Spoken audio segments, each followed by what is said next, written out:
The thing about Americans that I've thought about the language is that they say they speak English, but they've had to change it to make them understand it more. Go with me on this, because I've thought it through. They've changed some of the words. So they've taken the English language, but they've looked at some of it and they thought, no, I think we need a little bit more explanation here, OK? That's my American accent.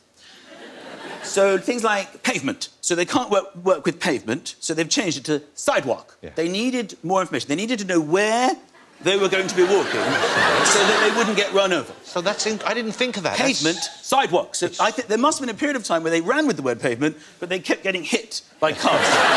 So they changed it to sidewalk. Now, bear with me here, John, because I've thought this through. Yes. Bin, the word for bin. In American, waste paper basket. They needed to know what to put in it. They needed to know that not only it was paper, but waste paper, and then it goes into a basket. It's not just any paper. They kept throwing away fresh paper for a period before they introduced the word waste paper basket. You see, it's like they need instructions. Glasses for your eyes, they call them eyeglasses. They needed to know where to put them on their face. Because they used to have glasses and they would put them on their thighs and they would put them on their feet and they would say, I can't see any better with the glasses. And then somebody went, no, they're eyeglasses. Well, why didn't you call them eyeglasses? There's a game called squash. Have you heard of it? Yes. Not in America. Racquetball. They needed... It's a true story. They needed to know what they were going to be playing with, a racquetball, and even then they get confused because there's no court. They don't know where to go. They just wander through the street going, I want to play racquetball, I want to play racquetball. So they're probably going to have to change that. But my favourite one, without a shadow of a doubt, is horse riding. Do you know what horse riding is in America? Is it not called horse riding? No. Horseback riding. They had to specify the area of the horse. Well, yes. There was terrible problems because there was a period of time when they didn't call it horseback riding. Where did they go? They used to hold on to the tail and then... Are you sure this is how they ride the horses in Europe? That's a whole different thing you're doing there, I think, with the horse. Anybody who's watching this show who may have been flicking the channels, that's not a moment you want to No. This was a story about American and descriptive words. Do you feel at home when you come here? Is there a connection that you're aware of? I definitely do. My grandmother, she spoke British. We always came over. She did.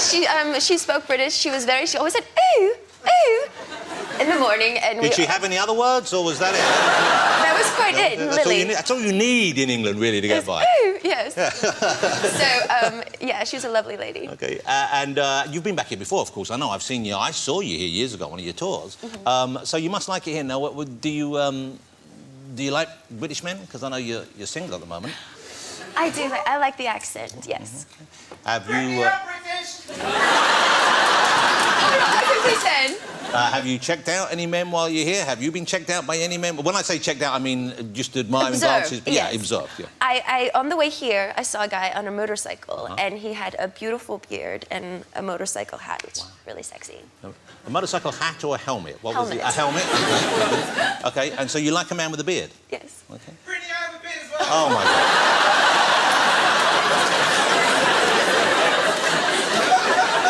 Have you got a motorcycle helmet, though? The missing component. Yeah, I've got a bit of history. I don't like the dark. What? No. Whoa!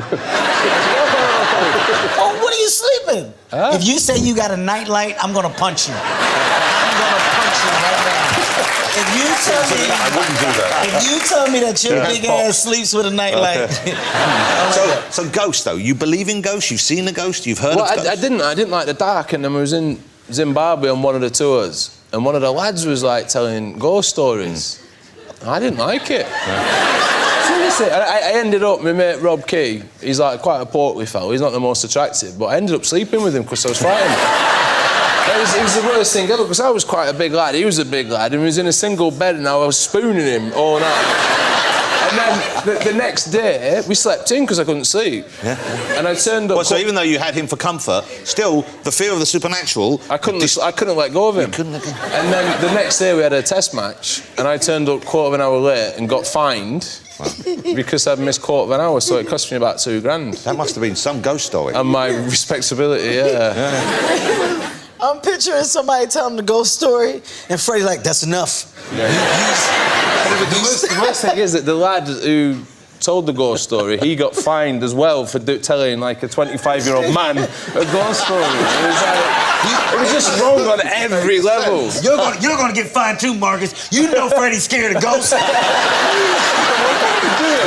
Why would you do that to Freddie? Don't nobody believe in ghosts. You know Freddie think ghosts are real. When I come in as Borat, the first thing I do is I go, hello, nice to meet you. I go, can I please make a shit? The assumption was if someone's coming into your house and they're asking to take a shit, you feel sorry for them. Yeah. As Borat, I know you got quite a lot of flack from Kazakhstan itself. Yeah, they got very upset because I hosted the MTV Awards as Borat. Yeah. And I pretended that their Prime Minister, Premier Nazarbayev, came on. I go, no, Premier Nazarbayev. And I got on my knees and I kissed his crotch. Yeah. And they got very, very angry and they decided, we are going to show this is not our Prime Minister. Our Prime Minister did not go on to MTV Awards and get oral relief from Ebola. So they ended up spending about $30 million in a campaign to prove that they were the real Kazakhstan. And that Borat was not. Yeah, but meanwhile, what I decided to do was they got so angry that their Prime Minister, Premier Nazarbayev, actually flew to Washington to complain to the American president. So I heard he was coming, so I thought, bugger this, I'm going to Washington. So I found out the half-an-hour window where he was going to be outside the Kazakh embassy and in the White House. And at that point, I decided to throw a press conference outside the Kazakh embassy, pretending to be the real Kazakhstan.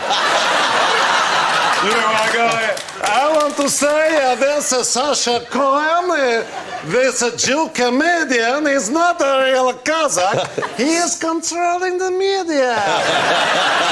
So we went on with the scene. I was feeling a bit undignified and we were sort of being a bit sexy. And then she came back and was like, now you're back. And I was like, oh, my back's sweaty. She's like, no, further down. Do you mean my ass crack? Yes, ass crack. Everyone was kind of looking around and I had to put cotton wool down the middle and then eventually she just got a hairdryer. I was like, I don't feel sexy anymore. So did you have a lot of time off? Did you get to enjoy... I've never been to Malaysia. Did you get to enjoy it socially? Yeah, we did. We'd loads of time off and we put on a few gigs while we were out there. So we did some stand-up while we were there. And it was amazing to see, like, the equivalent of... Because stand-up's relatively new there. It's kind of about 10 years old and the clubs are all about 10 years old. And it's amazing to see... There's a big Chinese Malaysian community as well. And it was amazing to see their version of... What's the deal with aeroplane food? Because, which is like kind of like really hacked stand-up. Yeah. They'd be like, oh my God, you know what it's like when you've got a big exam and your mother goes and leaves a chicken at the temple and people are like, oh my God, I know what that's like. And it was just amazing to be, and it was like, again, you make a little community, like I was talking with John earlier on, that like in LA, like you make a little community for yourself with stand-up and you meet people around the world. And so now I've got loads of like Malaysian pals and like stand-up pals there. It's great. And are you can I ask you, you're single, I believe, aren't you? Were you dating out there? I'm not going to go out with you, Jonathan. Whoa. I thought I was on this show by merit and that's not going to happen. Okay, well then, fine. Okay. So can I ask something? Yes, I will go out with you, John Malkovich. Can I ask? How does the chicken at the temple joke end? The problem with it wasn't even a great gag. It was just like, hey guys, you know what it's like when you walk and you fall over and people are like, ah! They don't even need like, I know what that's like! Like, sometimes people don't need in-hand gag, John. You know, I haven't done it. So this was in your house, this is in the kitchen, yeah? This is in the kitchen. This is on April Fool's Day morning. Well, that makes sense then. We have to set it up, right? Yeah. Well, I want to see the reaction first, I think. Oh, okay. Okay. Will they know what it is? Well, after we went... Yes, once we've shown it, then we'll see the other... Do you then... see it? Of course he's seen it. He filmed it. So this is At Home with Kitten Rose. Look at this. April Fool's Day. This is her morning treat when she opens the fridge.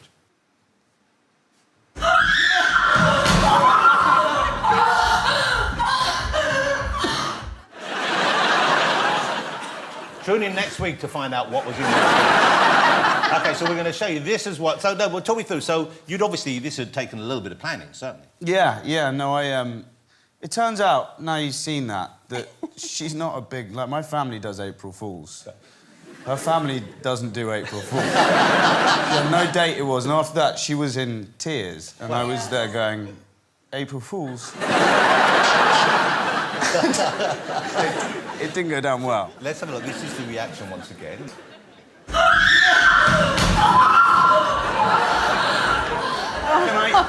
Can I just point out how she saves the Brita filter before doing it? She dives across the room to save the Brita filter. Yeah. OK, here's what she saw. This is what Kit hid in the fridge.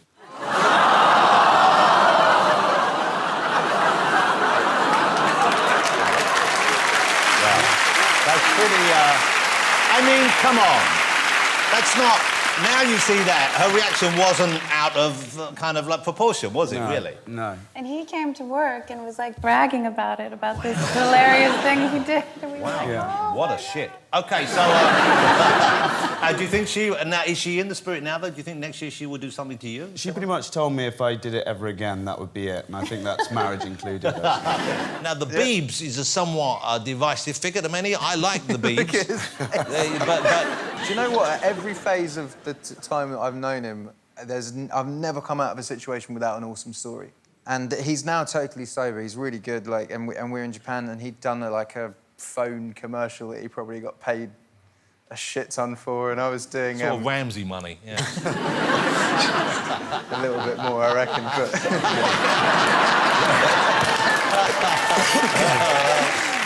That'll happen. Sorry, mate.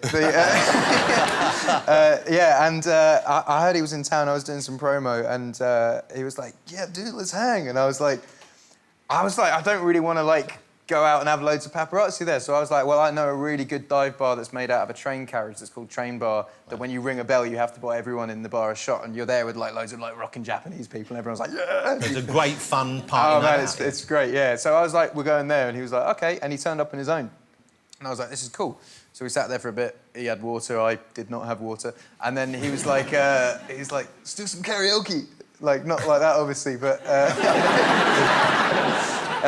so we went to this karaoke bar, and then he sung Thinking Out Loud on karaoke. I sung Love Yourself on karaoke, which was quite fun. And then someone from his record label came, and I think Universal have built a club in their label, so they were like, come to the club. So he turned up at this club, which had a golf course in it.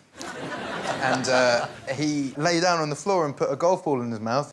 And, I had a golf club, and he's like, hit it out of my mouth. And I kind of look at his security guard, and the security guard was like... And I was like... Yeah, and I ended up really hitting him badly. So you took a pretty big swing, then? Yeah, and missed. You whacked him in the face? Yeah. If we could give Ms. Bullock the beats she's requested... Oh, so you're not even going to play the lyrics to show that I know them? No, yeah, well, we'll know. I think they will... Oh, what am I doing? I said a hip-hop, a hippie to the hip-hop, you don't stop, the rock to the bang-bang, the boogie, say up, jump, the boogie to the rhythm of the boogie, the beat. Now what you hear is not a test, I'm a rapping to the beat. And me, the crew, and my friends are gonna try and move your feet. See, I am Wonder Mike, and I'd like to say hello to the black, to the white, the red, and the blue, and yellow. Well, first I got it. Bang, bang, a boogie to the... That was great. Wasn't that great, ladies and gentlemen? I had African parents. I don't know if you can tell. And yeah, pretty much they were like, you have to be a lawyer, doctor, the typical stuff. And then eventually, I was like, Mom, I wanted to make videos online. And they were like, of what, huh? What do you want to do? You want to show yourself to the public, huh?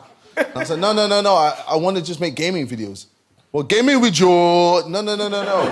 Gaming as in, like, Xbox. So, yeah, it was a lot of back and forth, but eventually they saw the money and then they were like, yeah, go for it. Good. This is Sacha the Flute, the famous Flute. And it's kind of like, let me hand you Sacha. You know, Sacha, she gonna post this on her Instagram because she's a cocky little biatch. Okay. She's getting a bit big for her boots. Yeah. Okay. And flute playing, it's hard. It's not something you can just pick out because we had some... Which end do you use? That's what she said. I heard about your hairy bits. Very hairy, very hairy. Not anymore. Wait, so you have a flute? Let me see. Wait, or y'all should both play. Also, I've got this for Jack. I think this might be more your speed. I think that might be more This manageable. is what I played in 4th grade. Oh. Can you play that, Jack? I used to play the recorder. I was a recautist. Okay, guys. All right, flutes up, everybody. Flutes up. Oh, no. And then, you know what? If you hold nothing, you're still playing C sharp, so...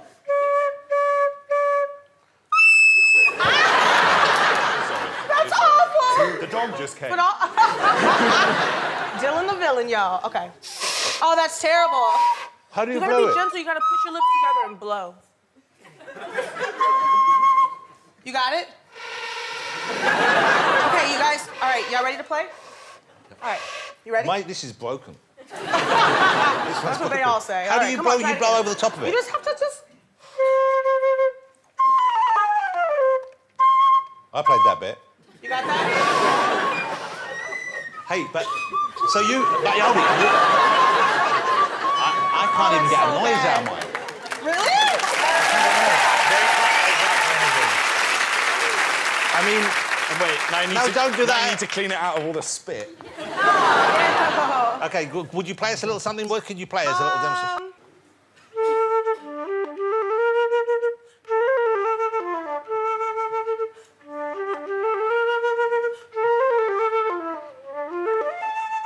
I don't know. That's not Beautiful. That's beautiful. Lizzo, that's amazing. I'm normally way better. I'm kind of nervous. Oh, don't be, All right, don't be. I'll give you a little...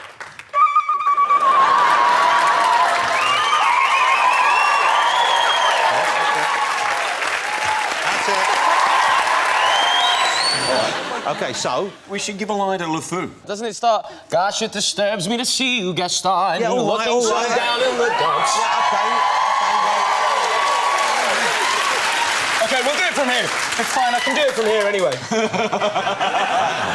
I can always start working with Mariah Carey. What's that? It's unbelievable. Taking over. Okay. Let's see it together. Well, one's slick as Gaston, no one's quick as Gaston. No one's neck is incredibly thick as Gaston. Well, there's no man in town half as manly. Perfect, a pure paragon. We'll take this. You can ask any Tom, Dick or Stanley, and they'll tell you whose team they prefer to be on. No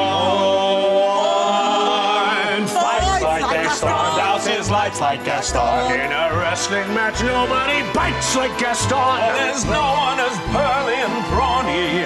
As you see, I've got biceps to spare. Scrawny. Every last inch of me's covered in hair. Am I Taron's mother? In a spitting match, nobody spits like Gaston. I'm especially good at expectorating. Understand? But I ate 4 dozen eggs every morning to help me get large.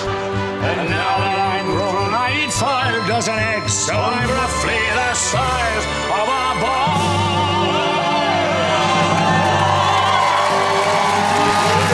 Like Gaston. Makes those boots like Gaston. And goes tromping around wearing boots like Gaston. I use antlers in all of my decorating.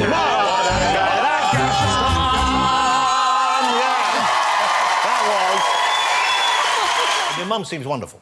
She seems wonderful, yes. I've seen her on your shows a lot. She is what I call a flamethrower to my self-esteem. That is what I would describe my mum. How was she when you were growing up? Was she one of those loving, nurturing mothers who protected you from the grim realities of life? This is one way of describing it. I mean, what I would say is she would detect whenever I was feeling good about myself, and then all over that. One of the things that was... my mum's very supportive, but Sri Lankan mums are very honest. And my mum was my mum would feed me loads, but then have a go at me for being overweight. It was just sort of this... She used to give me jam sandwiches not for lunch, for break. Just sort of midway through the... Sort of about 10:30, you think, I need to smash through 8 rounds of sandwiches. Do you know what I mean? That was how my mum saw it. And then the school became concerned because, like, this tubby, brown blancmange of a child is sort of sitting there just... couldn't even go out because he hasn't got time to finish all of the food he's been given. And so I was, like, slamming through these sandwiches. So the school phoned... I can imagine this. They phoned my mum and said, your son is a fat like, you need to do something about this, right? He is out of control. And she told me to hide when I was eating my sandwiches. Oh, it actually works. Yeah, it works. Hold on.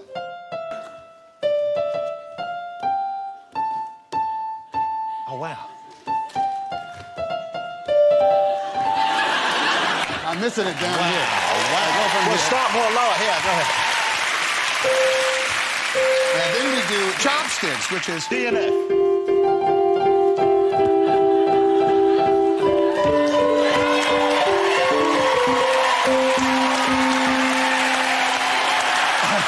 That's what I had to do in the movie. I had to pull up my pants when I was young. Wow. You want to try something faster? Just show us what you can do, 'cause I know who's got the move. OK, you ready? Yeah. Jump in. Ready?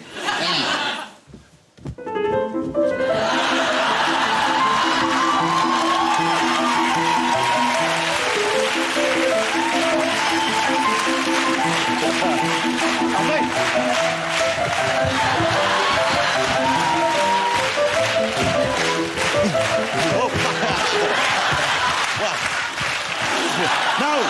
Don't spoil the illusion! I'm going to see if we get Sandra to join Tom. Sandra Bullock, ladies and gentlemen. Because you know a bit of piano, don't you? I know a little bit. OK, let's see if we can get something going here. All right. Well, now we can do chopsticks, but maybe not in your heels, eh? Oh, yeah? I can do chopsticks in my Oh, heels. gee. Ready? Ready? And...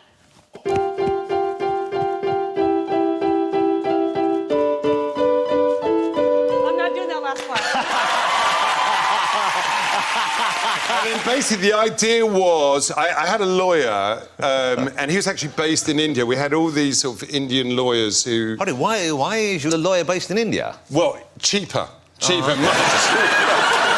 I mean, you know, we had literally one guy, he was like the expert in Arkansas law, and he'd go, well, in the case of McKenzie against the state of Arkansas...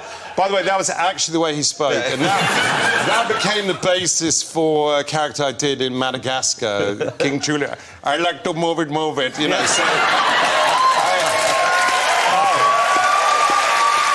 Wow, this person's very quick. Yeah. So, but basically, he said, all right, he goes, whatever you do, I'm going to make his accent English now. He goes, whatever you do, he's going to be American now. Whatever you do, OK, not a very good American. OK, he's going to be English.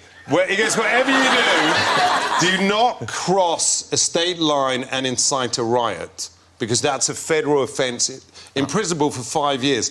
I go, well, the problem is, I am crossing a state line in order to incite a riot. And the idea was that me and my boyfriend in the movie, as opposed to my boyfriend at home, would basically have a fight and then start kissing and have close to sex in the arena. So you're in front of Ultimate Fight fans? Yes. And I start kissing my boyfriend, we're making out, and the lawyer had said, you know, kiss on the mouth, but not... You know, you cannot kiss on the nipple, so I'm like playing with the nipple.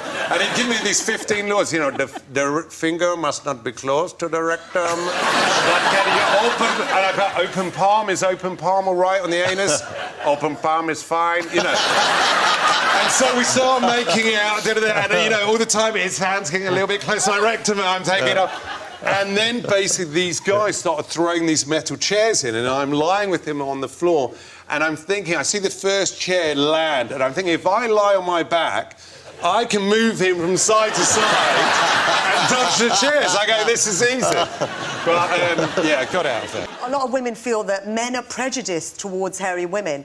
And, I mean, I'm very hairy, and Asian women are very hairy. My mother's very hairy. She's got a beard and a moustache.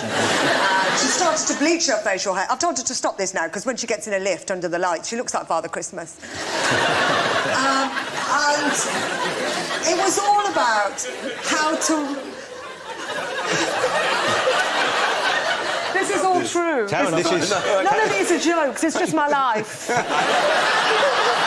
you have a question? You've got your mouth open. No, it's just that...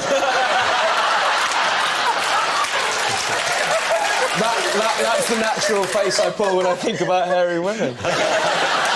Jonathan looked like he was going to ask me something. Well, I wondered whether you'd encountered a hairy woman. Yeah. OK. That makes me sound like I'm promiscuous. Yeah. Do you like hairy women? You don't, do you? I don't mind it, actually, I have to say. Yeah. Because all women are hairy. Yeah, well, exactly. They just shave it off, right? It's really not... it's not a problem for me, personally, anyway. OK. So you're easy, yeah? I'm totally easy. You know what's great is none of us knew you'd be asked about that tonight, Taron, and you've handled it very, very well, young man. I'm up for anything.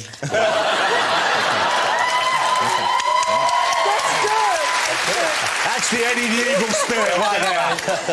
Because, you know, women, they do a lot of shaving, plucking, lawn mowing, all this kind of thing. But they used to do more than they do now, I think. Oh, my God, yeah. I mean, now they have these... Women have these things called Brazilians. I don't know if you've heard of them. I've encountered that as well. Yeah.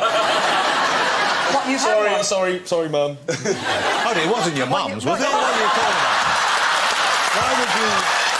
Why would he talk about that?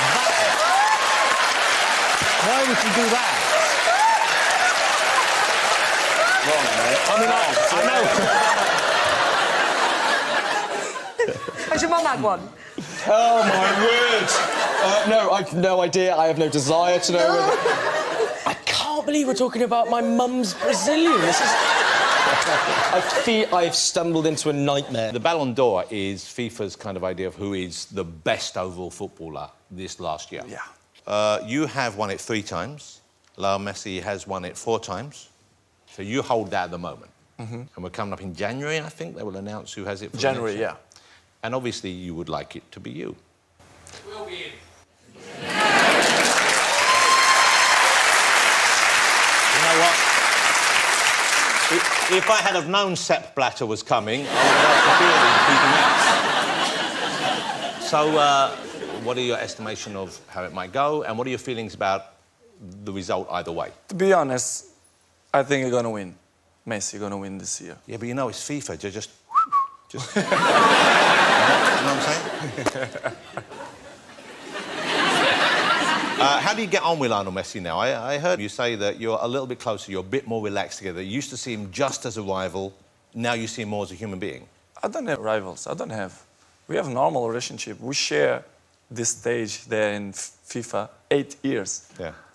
No one's did that in the past. It's only us. Yeah. So it's good. I have a good relationship with him. He play for one club, I play for another club. He want the best for him, I want the best for me.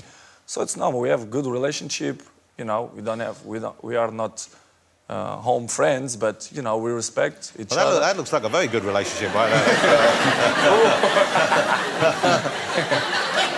What is he wearing? So a big night out for you and the missus before the jiggery pokery. When you go out, what would be a night? Do you still have a romantic date evening? We'd start with the diggery pokery. Then we'll it's go out jiggery, not diggery. Oh. That's the Australian way of doing it. I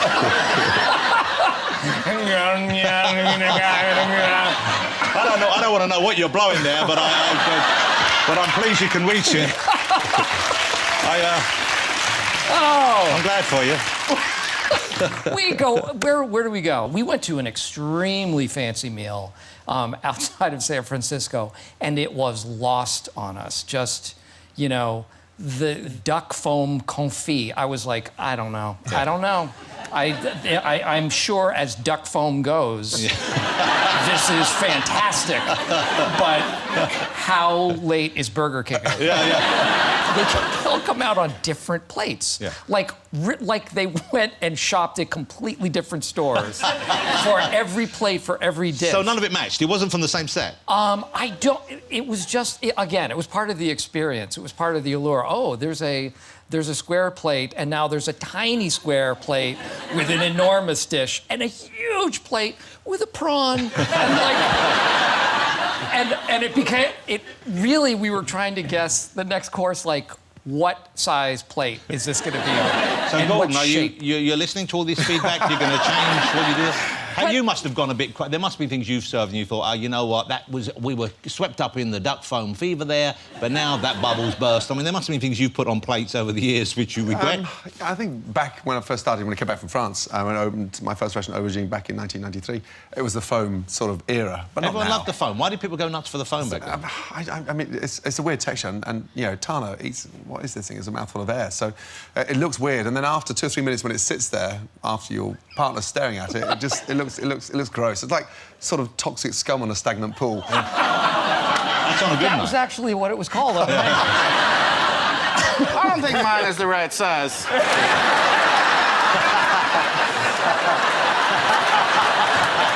Something wrong. I can't remember where my thumb goes. Oh, boy, this is gonna go badly. Just blow. Blow, man, blow.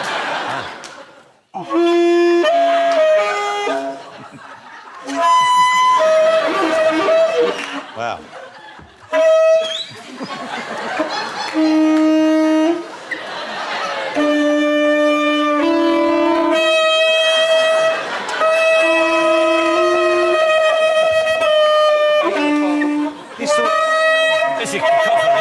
This is one of the worst things I've ever seen in the studio in my life. You're killing music. Stop it. Did you know an octopus could walk on land, Idris? No, I'd never heard of that. Really? Yeah, they can. So say you were out walking your kids on the beach and you saw an octopus walking towards you, Idris. What would your reaction be? I'd leave my kids. Have you had many encounters with wild beasts, though, Idris? Actually, not much. Actually, when I was in South Africa, shooting in Cape Town, you know, in Cape Town, Table Mountain, there, they've got the wild orangutan, I think they are, and they are... they come right up to you, get your handbag, get your sandwich, and move on. They're like... You had a handbag? But it wasn't an orangutan. It wasn't an orangutan. No, it was probably a baboon. Baboon. Yeah, a baboon. Sorry. So we'll just cut that out of the show. No, this is the worst person to sit next to when you tell a story without knowing what animal it is, right? Is this Phil or not Phil?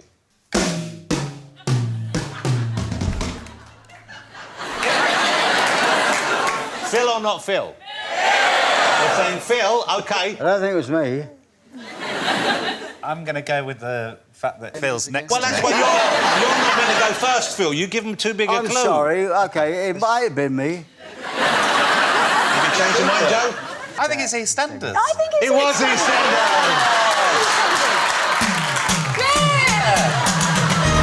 To be fair, you didn't have the electric No, drums. to be fair, it wasn't exactly like EastEnders. Yeah. Let's have another one. Let's have another one. Here we go. Phil or not Phil? Take it away, John.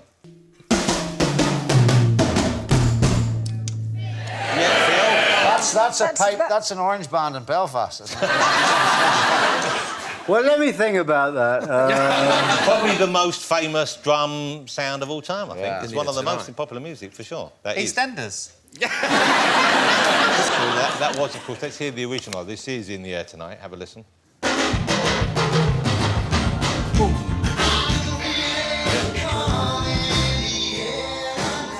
Why do gorillas love that so much? You've got a copy of my new book there. I've got the book here, yeah. I'm going to ask you to look into your mind any page number and a word from that page. So just flick through the book. OK.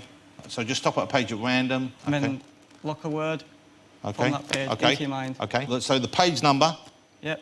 And the word. OK. Cool. And then just hold the book like this. This. And just wait like there. I've got an envelope here. I'll be back. You're not going to leave, are you? Hello, guys. Yeah, done. So, right here, I've got an envelope. Jack looks like he's loving every second of this. And then we're going to seal this up.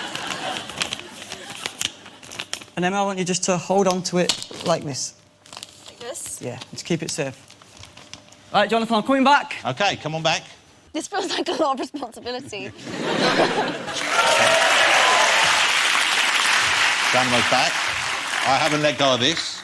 So you've got a word and a page number locked into your mind. Name the page number out loud. If I do that, you'll know it, and then when you repeat it, it won't be anywhere near as impressive. Not that I want to tell you your business. You already did... OK. Yeah. 228. Open the book to page 228. I just told you that page, though. I mean, just want you to know you're not going to get credit for that. I mean, if that's the trick, it's really not very good. Don't worry, I'll give you credit for it. It's fine. OK, because I told you that. I remember saying it. OK, hold it. So, 228. Wow. How did the page is gone now? 228 is gone now. It was here a minute ago, and I didn't let go of it. You're the devil. This is just wrong. What have you done?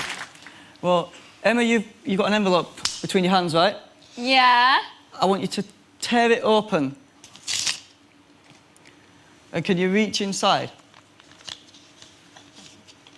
And what is that? It's got the number 228 written on That's it. page 228. From this book? But Jonathan, you also thought of a word from that book. It was either snow bombing or snow dogging. I saw it quickly. Emma, can you now unfold the page and hold it out so we can all see it?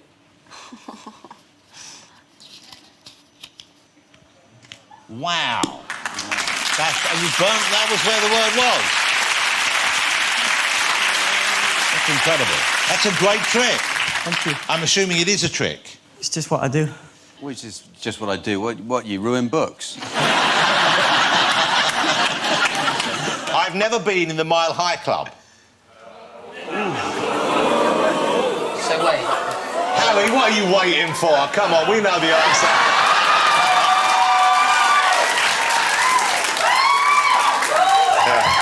I'll answer for you. There you go. Thank you. Harry just took out the shard.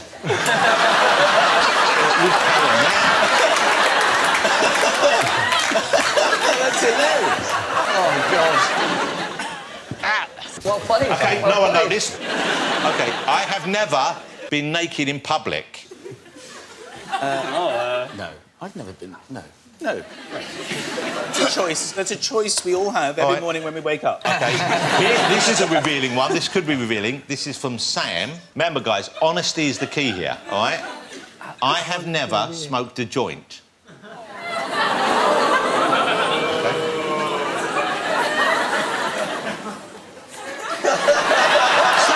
Stop looking at each other. You can't decide what... What's the next one? No, let's answer this one.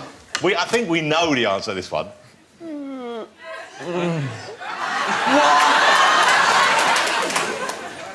at that.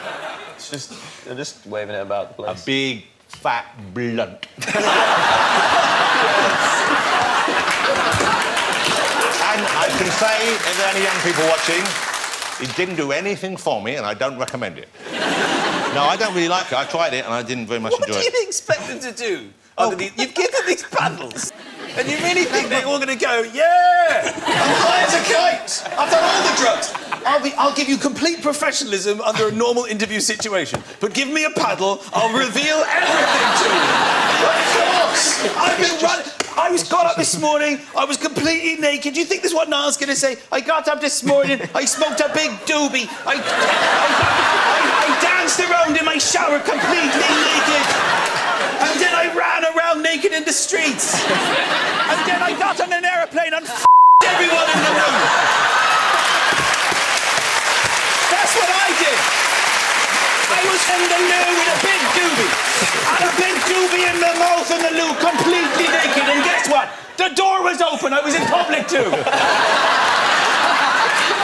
about as wrong as They're things not can going to be. do that. They're media-trained I know, megastars. This is what the panel should look like. Never, never. Both sides, never. Never, never. Yeah, we lost my brother Pablo while we were filming Seven. Made for a very hard time to finish filming that movie. The studio was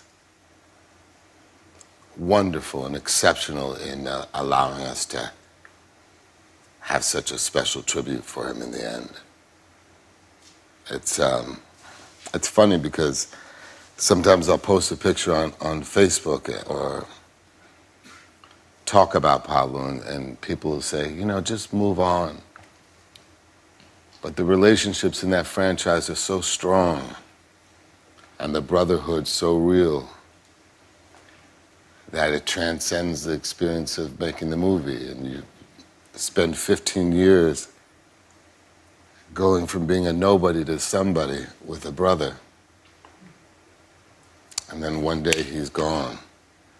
And it's a very heavy experience. I know you all suffered loss before. I know you know what I mean. And yet somehow this is different than the other losses that I've had. Yeah, I grew up in New York City being a bouncer, and you would lose people while you were working. But this was unlike anything we could have imagined. So Luke the Nuke will throw last. So Okay, I'm gone. Ben Here we go. first. Okay. Okay, here we go. Okay, let's see what he gets here. Oh, wow. That's not very good. 4. Oh, going over. 6 is 10. At least you hit the board. Oh, that's bad. That was 14.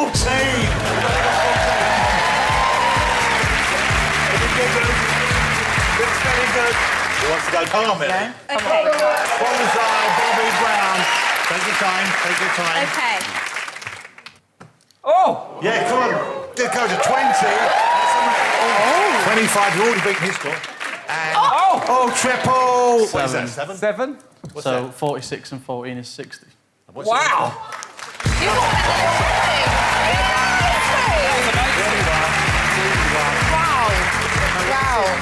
Go on, Ray. Technique. Come on, Ray. Stingray. Let's hear it for Stingray. Come on. 3. Oh! That's an 8. Come on, come on. No. It's a 12.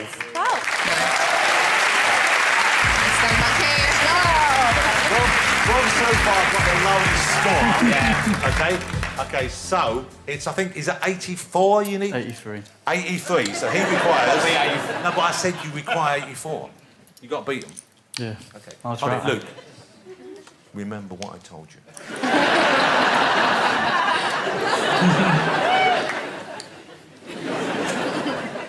Luke, the Luke Nicola! Oh, wow. Oh, yeah, come on! Got it at 140!